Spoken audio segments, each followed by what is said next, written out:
ઘર્ષણ, ઘર્ષણ એટલે ફ્રિક્શન. આ પાઠમાં આપણે ઘર્ષણ વિશે શીખીશું.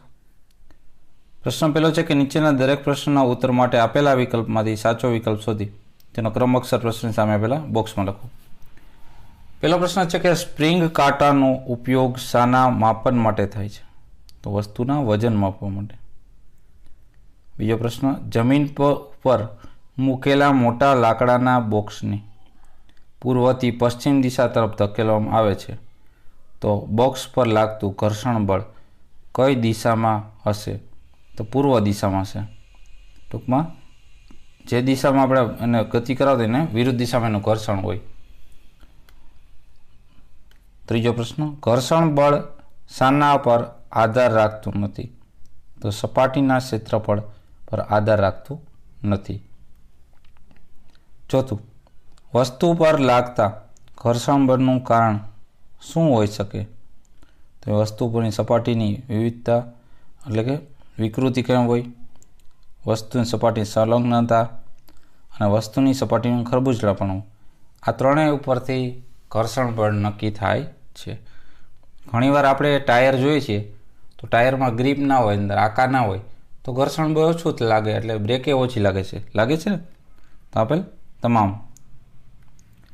પાંચમો પ્રશ્ન, બે સપાટીઓની સંપર્ક સપાટી પર પ્રવર્તતું સરકતું ઘર્ષણ બળ 8 ન્યૂટન માલુમ પડે છે તો તે બે સપાટીઓ વચ્ચેનું પ્રવર્તતું સ્થિત ઘર્ષણ બળ નીચેના પૈકી કેટલું હોઈ શકે? તો છે 10 ન્યૂટન જેટલું.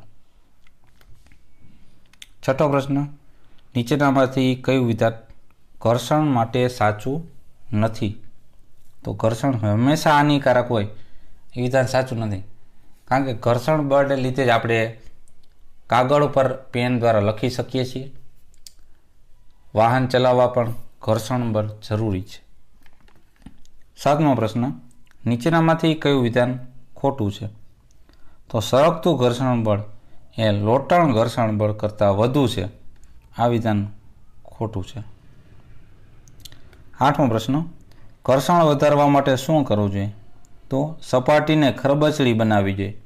જેમ ખરબચડી સપાટી એમ એનું ઘર્ષણ બળ વધારે. નવમો પ્રશ્ન, નીચેનામાંથી કોની અસર તરલ ઘર્ષણ પર થતી નથી? તો વસ્તુના દળની. દસમો પ્રશ્ન, એરોપ્લેન અને રોકેટના આકાર ઘર્ષણ ઘટાડવા માટે કેવો રાખવામાં આવે છે?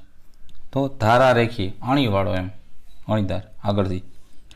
11મું, તરલમાં ગતિ કરતી વસ્તુ પર લાગતા ઘર્ષણ બળનો આધાર શાના પર હોય છે? તો તરલની સ્નિગ્ધતા, તરલ કેવું સ્નિગ્ધ ઘાટું છે, વસ્તુનો વેગ કેટલો છે, વસ્તુનો આકાર કેવો છે. આપેલ તમામ ઉપર તરલ ગતિ કરતી વસ્તુ પર લાગતા ઘર્ષણ બળનો આધાર રહેલ છે. પ્રશ્ન 12, 4 બાળકોને લોટણ, શીત અને સરકતા ઘર્ષણને કારણે લાગતા બળોને ઘટતા ક્રમમાં ગોઠવવાનું કહેવામાં આવ્યું. તો આ ગોઠવણ નીચે આપેલ માંથી સાચી ગોઠવણ પસંદ કરો. તો સૌથી પહેલાં સ્થિત ઘર્ષણ બળ, પછી સરકતું અને છેલ્લા આવશે લોટણ. બીજો પ્રશ્ન છે, નીચેના પ્રશ્નનો માત્ર ઉત્તર લખો. પેલું ઘર્ષણના લીધે શું ઉત્પન્ન થાય છે? તો ઉષ્મા ઉત્પન્ન થાય છે. બીજો પ્રશ્ન, જ્યારે બે પદાર્થ એકબીજાના ભૌતિક સંપર્કમાં હોય ત્યારે તેમની સાપેક્ષ ગતિનો વિરોધ કરતા બળનું નામ એટલે ઘર્ષણ. ત્રીજો પ્રશ્ન, મશીનના ભાગોમાં ઘર્ષણ ઓછું લાગે તેના માટેનો ઉપયોગ કરવા માટે શું થાય છે? ઉપયોગ તો એ છે તેલ. તેલી પદાર્થથી ઓઇલનો ઉપયોગ થાય છે. ઓઇલ એટલે તેલ. ચોથો પ્રશ્ન, સ્થિત ઘર્ષણ, સરકતું ઘર્ષણ અને લોટણ ઘર્ષણમાંથી સૌથી ઓછું કયું ઘર્ષણ છે? તો છે લોટણ ઘર્ષણ. પાંચમો પ્રશ્ન, છતના પંખાઓમાં ઘર્ષણ ઘટાડવા શાનો ઉપયોગ થાય છે? તો બોલ બેરિંગનો. છઠ્ઠો પ્રશ્ન, કયા બળની હાજરીના કારણે ચોક વડે બ્લેકબોર્ડ પર લખી શકાય છે? તો એ છે ઘર્ષણ બળના કારણે. સાતમો પ્રશ્ન, સાયકલની બ્રેકમાં ઘર્ષણ વધારવા શાનો ઉપયોગ કરવામાં આવે છે? તો બ્રેક પેડનો. આઠમો પ્રશ્ન, તરલમાં ગતિ કરતી વસ્તુઓનો આકાર કેવો રાખવામાં આવે છે? તો ધારારેખી. ત્રીજો પ્રશ્ન છે, નીચેના પ્રશ્નના એક વાક્યમાં ઉત્તર લખો. પહેલો પ્રશ્ન છે ઊંજણ એટલે શું? તો ઘર્ષણ ઓછું કરવા માટે જે પદાર્થ વપરાય એને જ ઊંજણ કહેવાય છે. બીજું, તરલ એટલે શું? કે જે વહી શકે, વહેવાનો ગુણધર્મ ધરાવતું હોય, એટલે પ્રવાહી, ટૂંકમાં જે વહી શકે તેને તરલ કહેવાય છે.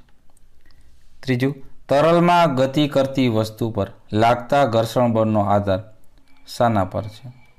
તો પેલું, વસ્તુ તરલની સાપેક્ષની ઝડપ કેટલી છે, એ વસ્તુનો આકાર કેવો છે અને એ તરલનો પ્રકાર કેવો છે, એના ઉપર એના ઘર્ષણનો આધાર રહેલ છે.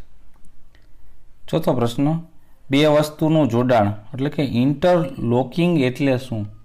તો એક વસ્તુની સપાટીના ખાડા ટેકરાને બીજી વસ્તુની સપાટીના ટેકરાઓ ખાડામાં ભરાઈ જવાની પ્રક્રિયાને બે વસ્તુનું જોડાણ કહેવાય છે, એને જ ઇન્ટરલોકિંગ કહેવામાં આવે છે.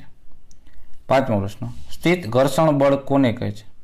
તો કોઈ સપાટી સાથે ભૌતિક સંપર્કમાં રહેલ પદાર્થને સ્થિર સ્થિતિમાંથી ગતિમાન રાખવા માટે જરૂરી એવા બળને સ્થિત ઘર્ષણ બળ કહેવાય છે. છઠ્ઠું, સરકતું ઘર્ષણ બળ એટલે શું? તો કોઈ સપાટી સાથે ભૌતિક સંપર્કમાં રહેલ પદાર્થોને અચળ ઝડપથી ગતિમાન રાખવા માટે જરૂરી એવા મૂલ્યને જે સરકતું હોય એને સરકતું ઘર્ષણ બળ કહેવામાં આવે છે. સાતમો પ્રશ્ન, સાયકલમાં સરકતા ઘર્ષણને લોટણ ઘર્ષણમાં ફેરવવા માટે શાનો ઉપયોગ કરવામાં છે? તો સાયકલમાં સરકતા ઘર્ષણને લોટણ ઘર્ષણમાં ફેરવવા માટે બોલ બેરિંગનો ઉપયોગ સાયકલની ધરી અને કેન્દ્ર વચ્ચે રાખવામાં આવે છે. આઠમો પ્રશ્ન, લોટણ ઘર્ષણ બળ એટલે શું? તો જ્યારે એક વસ્તુ કોઈ બીજી વસ્તુની સપાટી પર ગબડે છે ત્યારે તેની ગતિને અવરોધતા બળને લોટણ ઘર્ષણ બળ કહેવામાં આવે છે. ચોથો પ્રશ્ન, નીચેના પ્રશ્નના ટૂંકમાં ઉત્તર લખો. પેલું, રમતવીરો ખીલીઓવાળા બૂટ કેમ પહેરે છે સમજાવો. તો ખીલીઓવાળા બૂટ પહેરવાથી જમીન સાથેની બૂટની પકડ મજબૂત થાય, એટલે કે બૂટ અને જમીન વચ્ચેનું ઘર્ષણ બળ વધી જાય. તેથી રમતી વખતે કે દોડતી વખતે રમતવીર જમીન પર લપસી પડતો નથી, એટલે રમતવીર ખીલીવાળા બૂટ પહેરે છે. બીજો પ્રશ્ન, સમજાવો સરકતું ઘર્ષણ એ સ્થિર ઘર્ષણ કરતાં ઓછું શા માટે હોય છે? તો વસ્તુને સ્થિર સ્થિતિમાંથી ગતિમાં લાવવા માટે જરૂરી બળ એ જ સ્થિર ઘર્ષણ બળનું માપ છે. આનાથી વિપરીત ઊંધું, વસ્તુની અચળ ઝડપી ગતિ ચાલુ રાખવા માટેનું જરૂરી બળ એ સરકતા ઘર્ષણનું માપ છે. બે સપાટીઓ ખરબચડા ભાગોના જોડાણને કારણે ઘર્ષણ લાગે છે.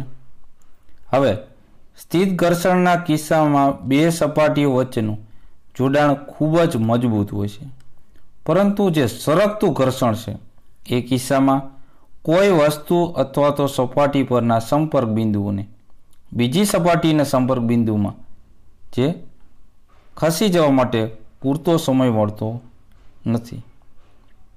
તેથી સરકતું ઘર્ષણ બળ એ સ્થિર ઘર્ષણ બળ કરતાં ઓછું હોય છે. ત્રીજો પ્રશ્ન, ઘર્ષણના ફાયદાઓ જણાવો. તો ઘર્ષણના ફાયદા નીચે મુજબ છે. પહેલું, ઘર્ષણને લીધે રસ્તા પર સરળતાથી આપણે ચાલી શકશું. બીજું, ઘર્ષણને લીધે બોર્ડ પર ચોકથી અને પેન કે પેન્સિલ વડે નોટમાં લખી શકાશે. ત્રીજું, ઘર્ષણને લીધે દિવાલમાં ખીલી ઠોકી શકાય છે. આ બધા ઘર્ષણના ફાયદા છે. ચોથું, ઘર્ષણના ગેરફાયદા. તો પેલું છે ઘર્ષણના લીધે વસ્તુ ઘસાઈ જાય છે. બીજું, મશીનોનો ઉપયોગ કરતી વખતે ઘર્ષણને લીધે ઉષ્મા ઉત્પન્ન થાય છે, તેથી થોડીક ઉર્જા પણ વેડફાઈ જાય છે. મશીનના કેટલાક ભાગોને નુકસાન પણ પહોંચે છે ઘર્ષણને લીધે. ત્રીજું, ઘર્ષણને લીધે ગતિશીલ વસ્તુઓની ગતિમાં અવરોધ આવે છે, તેથી એની ઝડપ ઘટે છે. પાંચમો પ્રશ્ન, ઘર્ષણને કારણે ઉષ્મા ઉત્પન્ન થાય છે તે દર્શાવવા 3 ઉદાહરણ આપો. પેલું, થોડીક મિનિટો સુધી પોતાને હથેળીઓ બે હથેળી છે એકબીજા સાથે જોરથી ઘસવાની, તો ગરમ થયેલી તમને એ હથેળી માલુમ પડશે. બીજું, માચિસની દિવાસળીને માચિસની ખરબચડી સપાટી પર ઘસવાથી એટલે કે ઘર્ષણ કરવાથી ઉષ્મા ઉત્પન્ન થવાથી માચિસ છે દિવાસળી સળગી ઉઠે છે. ત્રીજું, મિક્સચરને થોડી મિનિટ ચલાવવાથી તેનું ઝાર હોય છે ઉપરની બળની ઇંજીની સ્ટેનલેસ સ્ટીલની એ ગરમ થઈ જાય છે. છઠ્ઠો પ્રશ્ન, વસ્તુનો ધારારેખી એટલે કે સુવાહી આકાર એટલે શું? કઈ પરિસ્થિતિમાં વસ્તુનો આવો આકાર ફાયદાકારક છે? તો તરલ એટલે કે પ્રવાહી છે એમાં ગતિ કરતી કંઈ વસ્તુ ઉપર લાગતું ઘર્ષણ બળ વસ્તુના જે આકાર માટે લઘુત્તમ હોય તે આકાર વસ્તુને ધારારેખી આકાર કહેવાય છે. તરલમાં ગતિ કરતી વસ્તુને ધારારેખી આકારને લીધે તેની ઉર્જાનો વ્યય ઘટી જાય છે અને તે વસ્તુ સહેલાઈથી તરલમાં ગતિ કરી શકે છે. ધારારેખી એટલે કે હોડીનો આકાર હોય છે, જે આપણે દરિયામાં કે નદીમાં ચાલે છે હોડી સ્ટીમરો, એનો આકાર કેવો હોય નીચેથી તમે જુઓ તો ધારારેખી સુવાહી હોય છે. બરાબર. સાતમો પ્રશ્ન, પોતાની કાર રસ્તાની વચ્ચોવચ્ચ બંધ થઈ ગઈ હોવાથી પિતા અને તેનો પુત્ર બંને કારને ધક્કો મારીને રસ્તાની એક બાજુ લઈ જવાનો પ્રયત્ન કરે છે. કારની સ્થિતિ અવસ્થામાં જ્યારે કારને ધક્કો મારવો પડે છે તેના કરતાં જ્યારે કાર રોલિંગ ગતિની શરૂઆત કરે છે ત્યારબાદ તેને મારવો પડતો ધક્કો ઓછો હોય છે. શા માટે? તો પ્રારંભમાં વધારે બળ લગાડવું પડે છે કારણ કે કાર સ્થિર છે અને રસ્તા તથા કારના ટાયર વચ્ચે સ્થિત ઘર્ષણ બળ પ્રવર્તતું હોય છે. એકવાર કાર રોલિંગ એટલે કે આગળ ધીમે ધીમે ચાલવા માંડે ગતિ કરવાથી શરૂઆત કરે તો તેમણે માત્ર રોલિંગ ઘર્ષણ બળને જ સમતોલન પાર કરે તેટલું જ બળ લગાડવું પડે છે, જે સ્થિત ઘર્ષણ બળ કે શરૂઆતનું જે ઘર્ષણ બળ હોય એના કરતાં ઓછું હોય છે. એટલા માટે ચાલુ થઈ જાય રોલિંગ કરવા માંડે કાર ત્યારબાદ એને ધક્કો ઓછો મારવો પડે છે કે ઓછો લગાડવો પડે છે. પાંચમો પ્રશ્ન, વૈજ્ઞાનિક કારણ આપી સમજાવો. પહેલું, ક્રિકેટ બેટ અને બેડમિન્ટન રમતના રેકેટના હેન્ડલ પર ખરબચડું સ્તર રાખવામાં છે કારણ કે બેટનું અને બેડમિન્ટન રમતા રેકેટના હેન્ડલ ખરબચડું રાખવાથી હેન્ડલ અને હાથ વચ્ચેનું ઘર્ષણ વધે છે. આથી હેન્ડલ પર પકડ મજબૂત થઈ શકે છે. એટલા માટે ક્રિકેટના બેટ અને બેડમિન્ટનની રમતના રેકેટના હેન્ડલ ખરબચડું સ્તર રાખવામાં આવે છે. બીજો પ્રશ્ન, બૂટ ચંપલના તળિયા લાંબા સમયના વપરાશ બાદ ઘસાઈને લપસણા બની જાય છે. તો લાંબા સમય વપરાશ બાદ રસ્તાની સાથેના ઘર્ષણ તે કારણે બૂટ ચંપલના તળિયા ઘસાઈ જવાને લીધે લીસા થઈ જાય છે. પરિણામે જે સોલ હોય તળિયું હોય જેને સોલ કહેવાય અને જમીન વચ્ચેનું ઘર્ષણ ઘટી જાય છે. તેથી બૂટ ચંપલના તળિયા લપસણા બની જાય છે. ત્રીજો પ્રશ્ન, કેરમ બોર્ડ પર કેરમની રમત રમતી વખતે બારીક પાવડર છાંટવામાં છે. તો કેરમ બોર્ડ પર બારીક અબરખનો પાવડર છાંટવાથી તેનો સપાટી લીસી થઈ જાય છે. પરિણામે કુકરીઓ જે સ્ટ્રાઇકર અને કેરમ બોર્ડની સપાટી વચ્ચેનું ખૂબ જ ઓછું ઘર્ષણ બળ પ્રવર્તે છે અને તેથી જ કુકરીઓ કે રમત બોર્ડ પર ઓછા બળથી કુકરીઓને એક જગ્યાએ બીજી જગ્યાએ ગતિ કરાવી શકાય છે. ચોથો પ્રશ્ન છે કારણમાં કે વાહનો અને સાયકલોની બ્રેક પ્રણાલીમાં બ્રેક પેડનો ઉપયોગ કરવામાં બ્રેક પેડનો. તો જ્યારે સાયકલ ગતિમાં હોય તેની બ્રેક પ્રણાલી બ્રેક પેડ તેમાં પૈડાની ના કોર સાથે સંપર્કમાં હોતા નથી, પણ જ્યારે બ્રેક લીવરને દબાવવામાં આવે ત્યારે આ બ્રેક પેડ પૈડાના કોર સાથે ભૌતિક સંપર્કમાં આવે છે. પરિણામે ઘર્ષણને કારણે પૈડાની ગતિ અવરોધાય છે અને પૈડું ગતિ કરવાનું બંધ કરી દે છે. પાંચમું, ટ્રકોના ટાયરો ખાંચાવાળા હોય છે. તો વાહનોના ટાયર ખાંચાવાળા રાખવામાંથી રસ્તા સાથે તેની પકડ વધુ મજબૂત અને સારી બને છે. પરિણામે વાહનો સહી સલામત રીતે રસ્તા પર સ્લીપ થયા વગર ચાલી શકે છે અને અકસ્માત નિવારી શકાય છે. છઠ્ઠો પ્રશ્ન છે નીચેના વિધાન ખરા વિધાન સામે ખરાની, ખોટા વિધાન સામે ખોટાની નિશાની કરો. પેલું, સ્થિત ઘર્ષણ લોટણ ઘર્ષણ કરતાં વધુ હોય છે. તો વિધાન સાચું છે. બીજું, ઘર્ષણના લીધે વાહનો રસ્તા પર ચાલી શકે, આ વિધાન સાચું છે. ત્રીજું, બોલ બેરિંગ સ્થિત ઘર્ષણને લોટણ ઘર્ષણમાં રૂપાંતરિત કરે છે, આ વિધાન ખોટું છે. ચોથું, પક્ષીઓ અને માછલીઓનો આકાર ધારારેખી એટલે કે સુવાહી હોય છે, આ વિધાન સાચું છે. પાંચમું, તરલમાં ગતિમાન વસ્તુ પર લાગતું ઘર્ષણ બળ એ વસ્તુની તરલની સાપેક્ષ ઝડપ પર આધારિત નથી, આ વિધાન ખોટું છે. છઠ્ઠું, ઘર્ષણ બળનો આધાર સપાટીના પ્રકાર પર નથી, આ વિધાન ખોટું છે. સાતમું, ઘર્ષણને કારણે આપણે ટાઈમાં ગાંઠ બાંધી શકીએ છીએ, તો આ વિધાન સાચું છે. આઠમું, ઘર્ષણથી ઉષ્મા ઉત્પન્ન થઈ શકે, આ વિધાન પણ સાચું છે. નવમું, વાહનો અને સાયકલોની બ્રેક પ્રણાલીમાં બ્રેક પેડના ઉપયોગ વડે ઘર્ષણ ઘટાડી શકાય છે, તો વિધાન ખોટું છે. દસમું, બે સપાટીઓ એકબીજાને કેટલા બળપૂર્વક દબાવે છે એ બાબત પર ઘર્ષણ આધાર રાખે છે, તો વિધાન સાચું છે. સાતમો પ્રશ્ન છે ખાલી જગ્યા પૂરો. પેલી છે કે ઘર્ષણ એકબીજાના સંપર્કમાં રાખેલ બે વસ્તુઓની સપાટીની વચ્ચે સાપેક્ષ ગતિનો વિરોધ કરે છે. બીજું, ઘર્ષણ એ ઉષ્મા ઉત્પન્ન કરે છે. ત્રીજું, કેરમ બોર્ડ પર પાવડર છાંટવાથી ઘર્ષણ ઓછું થઈ જાય છે. ચોથું, સરકતું ઘર્ષણ એ સ્થિત ઘર્ષણ કરતાં ઓછું હોય છે. પાંચમું, પદાર્થને સ્થિર સ્થિતિમાંથી ગતિમાં લાવવા માટે જરૂરી બળ એ સ્થિત ઘર્ષણ બળનું માપ છે. છઠ્ઠું, પદાર્થની અચળ ઝડપથી ગતિ ચાલુ રાખવા માટે જરૂરી બળ એ જ સરકતા ઘર્ષણનું માપ છે. સાતમું, ઘર્ષણ ઓછું કરવા વપરાતા પદાર્થને ઊંજણ કહેવાય છે. ત્યારબાદ છે આઠમી કાળજી કે જ્યારે એક વસ્તુ કોઈ બીજી વસ્તુની સપાટી પર ગબડે છે ત્યારે તેની ગતિ અવરોધવા બળને લોટણ ઘર્ષણ કહેવામાં આવે છે. નવમી કાળજી કે તરલમાં ગતિ કરતી વસ્તુને ધારારેખી આકાર આપીને ઘર્ષણ ઘટાડી શકાય છે.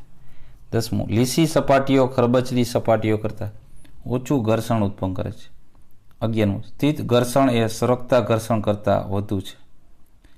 12મું, લોટણ ઘર્ષણ એ સરકતા ઘર્ષણ કરતાં ઓછું હોય છે.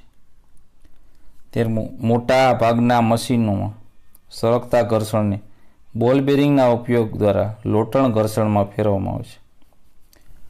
14મું છે સ્પ્રિંગ કાંટાના ઉપયોગથી વસ્તુ પર લાગતું બળ શોધી શકાય છે. 15મું, બારી બારણાના મિજાગરામાં તેલના થોડા ટીપા નાખવાથી ઘર્ષણ ઘટાડી શકાય છે. 8મો પ્રશ્ન છે જોડકા જોડો. ઘર્ષણનું કારણ તો એ સપાટીઓની અનિયમિતતાનું જોડાણ છે. સ્પ્રિંગ બેલેન્સ તો એ બળનું મૂલ્ય માપે છે. ધારારેખી આકાર તો એ તરલ વડે લાગતું ઘર્ષણ ઘટાડે છે. બોલ બેરિંગ તો એ લોટણ ઘર્ષણ છે. 9મો પ્રશ્ન છે નીચેના પ્રશ્નો મુદ્દાસર ઉત્તર લખો. ઘર્ષણ વધારવાના અને ઘટાડવાના ઉપાયો જણાવો. તો સૌથી પહેલાં ઘર્ષણ વધારવાનો ઉપાય જોઈએ. પેલું, ચંપલના તળિયા ખાંચાવાળા રાખવામાં આવે છે. બીજું, કાર, ટ્રક, બુલડોઝર જેવા વાહનોના ટાયર ખાંચાવાળા રાખવામાં આવે છે. ત્રીજું, વાહનો અને સાયકલની બ્રેક પ્રણાલીમાં બ્રેક પેડ વાપરવામાં આવે છે. ચોથું, કબડ્ડીની રમત રમતા ખેલાડીઓ પોતાના હાથ પર માટી ઘસે છે. 5મું, કસરત કરતી વખતે પોતાના હાથ પર કોઈ બરછટ પદાર્થ લગાવે છે. હવે ઘર્ષણ ઘટાડવાનો ઉપાય જોઈએ. પેલું, કેરમ રમવાની રમતમાં કેરમ બોર્ડ પર ઝીણો બારીક બરફનો પાવડર છાંટવામાં આવે છે. બીજું, બારી બારણાના મિજાગરામાં તેલના થોડા ટીપા નાખવામાં આવે છે. ત્રીજું, સાયકલ અને મોટર રિપેર કરનાર કારીગરો વાહનોના ગતિશીલ ભાગોની વચ્ચે ગ્રીસ લગાવે છે. ચોથું, કેટલાક મશીનોમાં તેમના ગતિશીલ ભાગો વચ્ચે ગ્રીસ, તેલ કે ગ્રેફાઇટ લગાડવામાં આવે છે. 5મું, અમુક મશીનો કે જેમના ઊંજણ તરીકે તેલનો ઉપયોગ કરવાની સલાહ પણ આપવામાં આવે છે ત્યાં ગતિશીલ ભાગો હવાના સ્તરનો ઉપયોગ કરવામાં આવે છે.